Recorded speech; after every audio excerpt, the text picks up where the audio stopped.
My husband changed me, a person who had been avoiding relationships and was all alone in the world. I believed I could truly be happy with him. Yet, after we got married, he changed. It started with yelling, then progressed to shoving, and eventually, he would kick me out of the bed even when I had a high fever.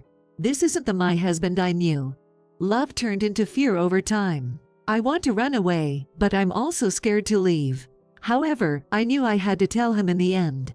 Please, let's get a divorce. My name is Jonna, 29 years old. I'm a housewife who has been married to my husband Jack for 2 years. I lost my parents when I was young, and the grandmother who raised me passed away when I was in high school. I was truly alone in the world. After my grandmother's death, I became bad at interacting with people, simply because it hurts when they leave. So I didn't make any lovers or close friends and lived alone all my life. However, my current husband was the one who supported me.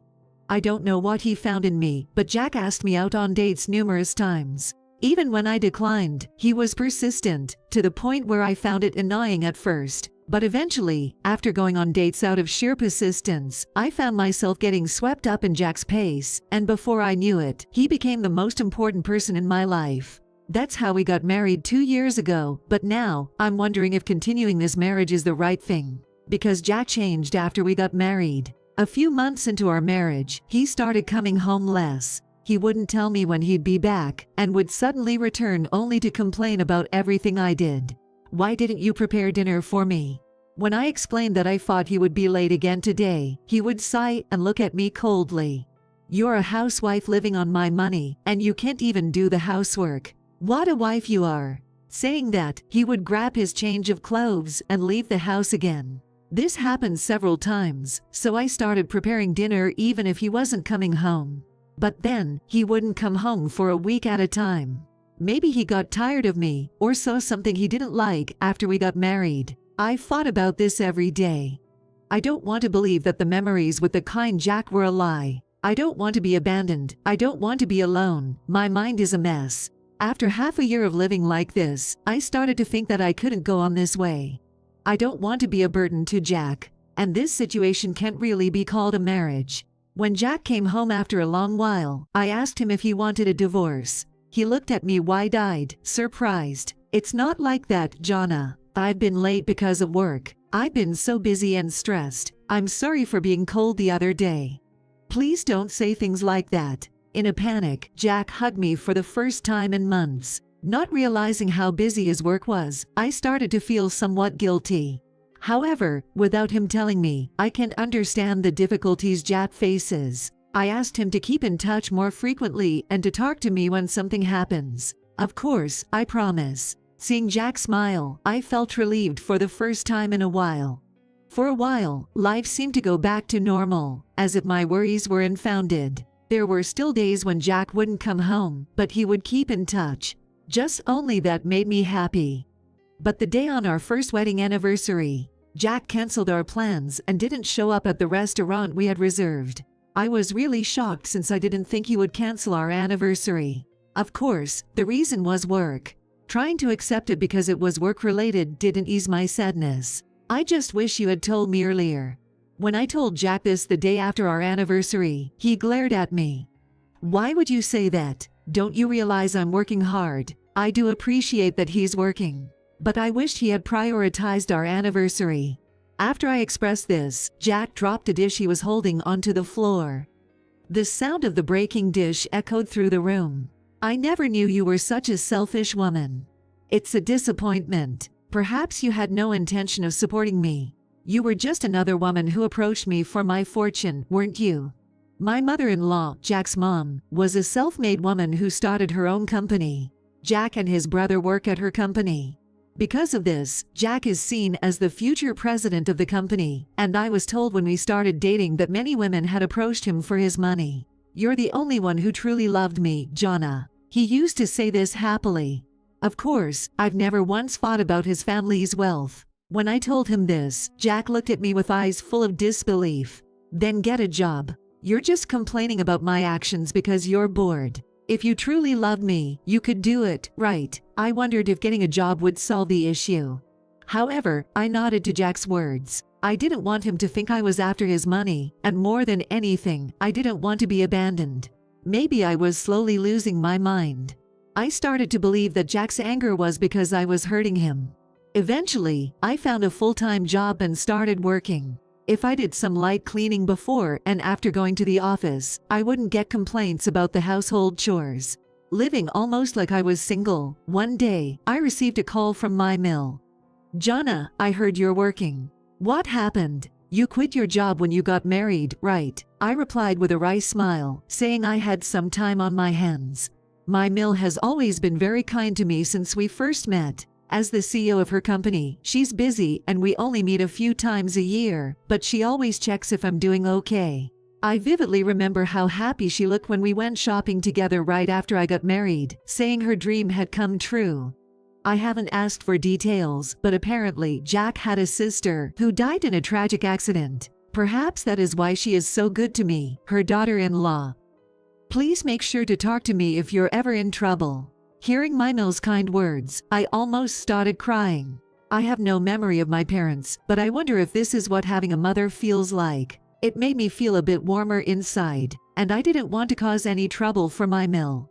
Supporting my husband, the son of my mill, is my duty. Yet, I don't even know how to support him when he doesn't come home.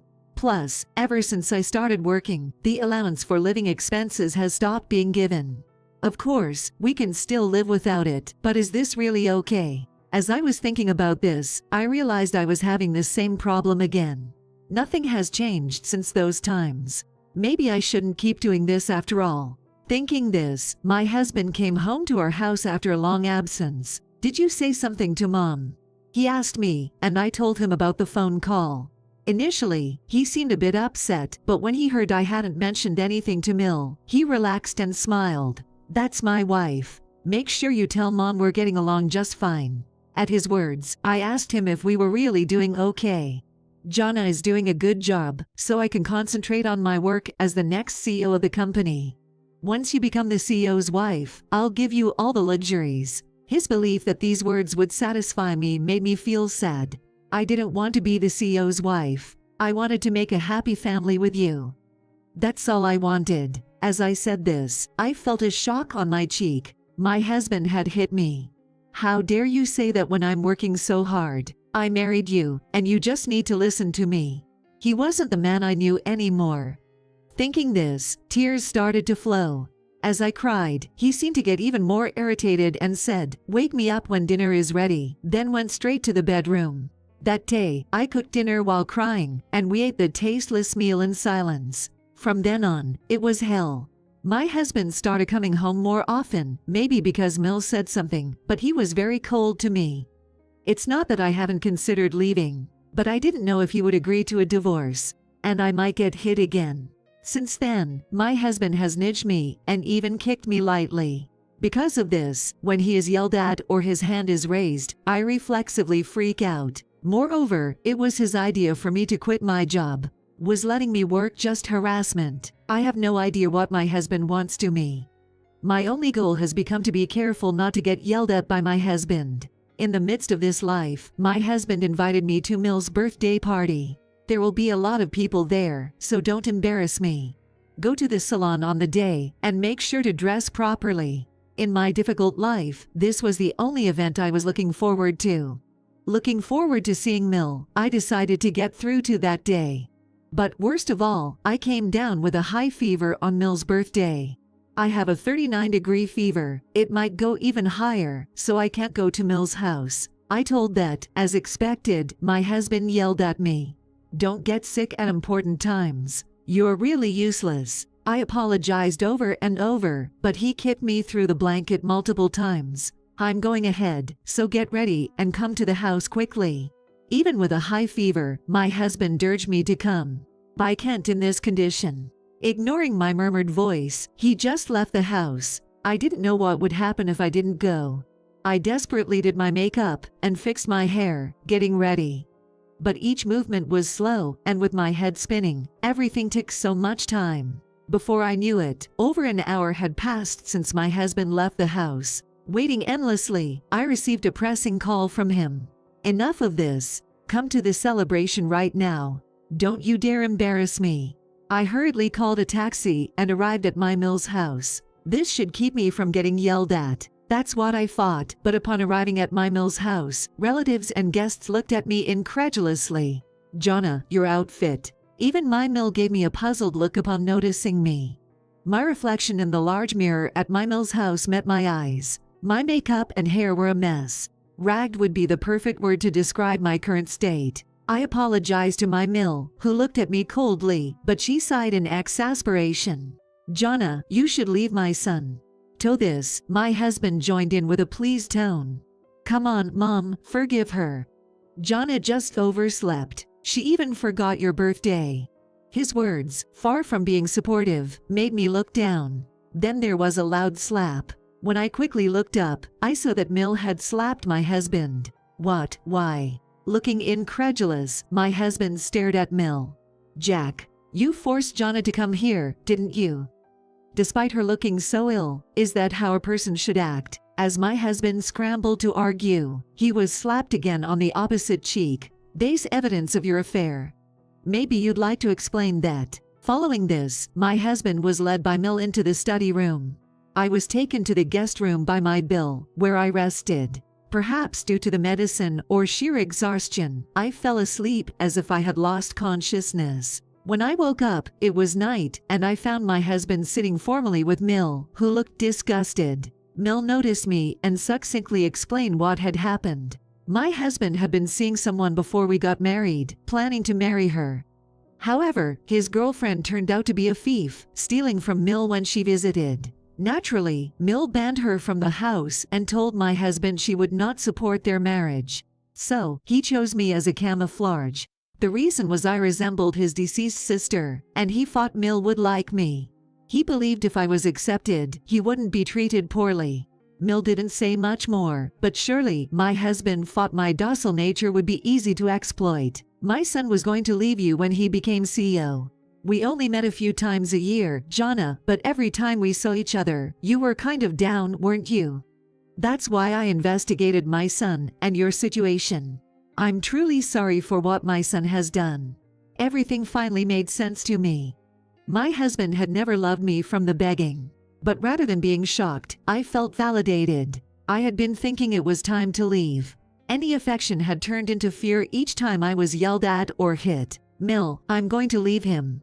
Mill nodded at my words. "Jack, you better pay a proper alimony and sign these divorce papers and the agreement." When he saw the agreement that his mother-in-law gave him, he said, "What's this about firing me from the company? And an alimony of $50,000. That's impossible." As if it was someone else's problem, my husband asked me for help. "I really loved you, Jonna. It was just that my ex was so persistent. I had to meet her to protect you."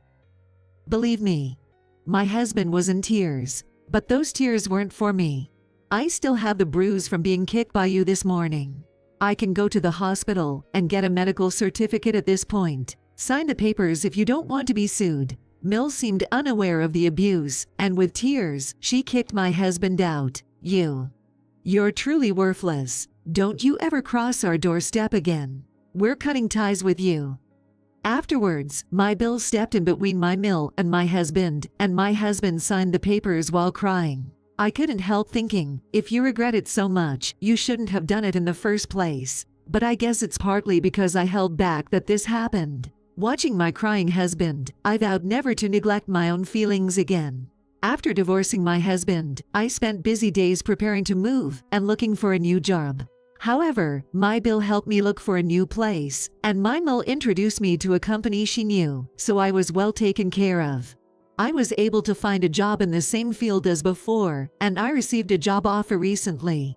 Of course, I took the exam properly, so I don't think it was a connection hire, but since then, my Mill has been a bit overprotective of me, which worries me. Starting a new life while commuting to a new workplace will be tough for a while. But I feel more satisfaction and reassurance than anxiety. And about a year after the divorce, I ran into my ex-husband Jack, who was waiting near my workplace by chance. I just wanted to talk. He looked pale and his clothes were disheveled, lacking the vitality he once had. To cut a long story short, he was dumped by his girlfriend and wanted to start over with me. I couldn't help but laugh. Then, I showed him my hand. On my right ring finger was a ring I had just received. I'd been dating your brother for a while now. I don't know if we're going to get married yet, but I know he's a much nicer guy than you are. Besides, he is the next CEO of the company.